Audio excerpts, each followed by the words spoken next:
রাতের মধ্যে তৈরি হয়ে গেছিল এই মন্দির। হ্যাঁ বন্ধুরা, সঠিক কথা শুনতে পাচ্ছেন।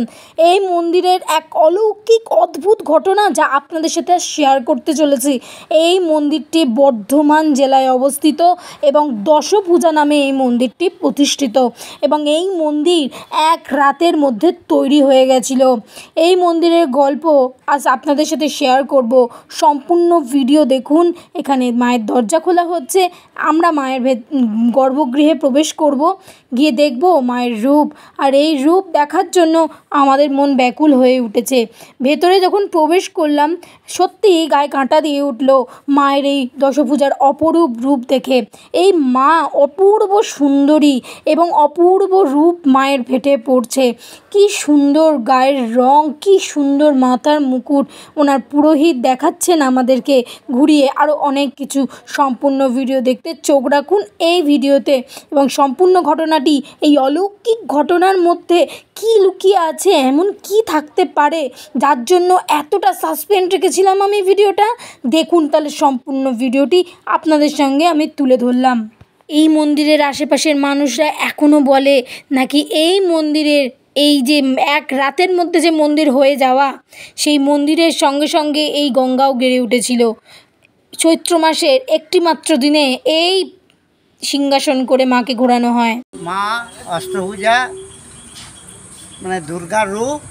আমাদের এখানে তৈলক্ষ তারিণী নামে পূজা হয়। বছরে 3 বার পূজা হয়।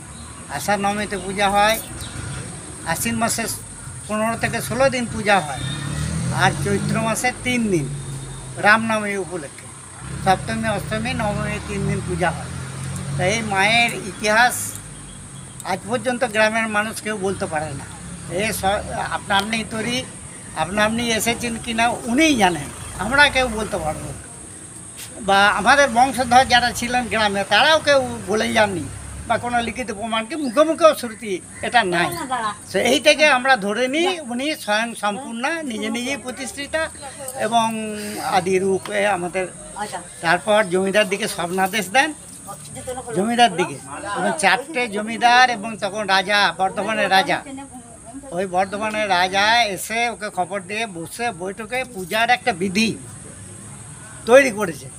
80 বিঘা মতো, 80 থেকে 100 বিঘা মতো জমি ভিটেতে আছে এবং প্রত্যেককেই এখানে যারা কাজ করে তা এমনি বিনিময়ে কেউ মানে স্বেচ্ছাশ্রমে কেউ কাজ করে না। যারাই কাজ করে মা তাদের জন্য ব্যবস্থা করে রেখেছে। তাদের শুধু সম্পত্তি নয়, তাদের সম্মানও দিয়েছে। বিভিন্ন রকম সম্মান আছে, মালা দেওয়া, যার যেমন স্তর অনুযায়ী সেই রকম তাদের বিধি ব্যবস্থা আছে।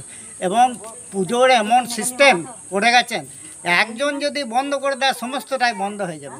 সেই জন্যে গায়ের মানুষেরও উদ্যোগ থাকে এই জন্য এটাকে টিকিয়ে রাখার জন্য এখনও পর্যন্ত আপ্রাণ চেষ্টা চলছে। সংস্কারের দিকেও ভাবনা চিন্তা চলছে। মা যে কী কোথায় নিয়ে যাবেন বলতে হবে, এটুকু আমরা জানি। দশভূজা মায়ের এই ভিডিওটা যদি আপনাদের ভালো লাগে অবশ্যই চ্যানেলটি সাবস্ক্রাইব করে আমার পাশে থাকবেন।